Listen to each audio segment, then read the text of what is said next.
ဘာလို့မမကလေးခင်ဗျာဒီနေ့ကတော့ကျွန်တော်ကတော့နံပါတ်5ပေါ့နော်အောက်ပါကိန်းတဲ့မြောက်ကိုရှင်းပါဆိုတဲ့မေးခွန်းကနေပြီးတော့နံပါတ်ကကြီးမေးခွန်းကိုတွေ့ပြမှာပဲဖြစ်ပါတယ်နံပါတ်ကကြီးမေးခွန်း1 by 1 plus root 2 plus 1 by 1 minus root 2ရဲ့ကိန်းတဲ့ကိုရှင်းရမှာပေါ့နော်ဟုတ်ပြီအဲ့ဆိုရင်ကျွန်တော်ရှင်းကြည့်အောင်အဲ့ဒါပိုင်းကြည့်ကြ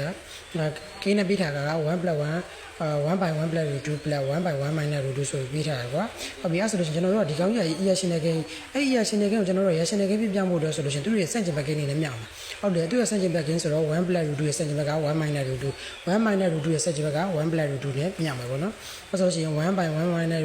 1 by 1 plus root 2 into 1 minus root 2 by 1 minus root 2ဟုတ်ပြီဒီမှာလဲ1 by 1 minus root 2 into 1 plus root 2 by 1 plus root 2ဆိုရင်မြောက်မှာဟုတ်ပြီအဲ့ဆိုလို့ရှိရင်1နဲ့1 minus root 2နဲ့မြောက်လိုက်တာ1 minus root 2ဒီမှာ1နဲ့1 plus root 2နဲ့မြောက်လိုက်တာကြတော့1 plus root 2ရပြီဟုတ်ပြီအဲ့ဆိုလို့ရှိရင်ဒီမှာ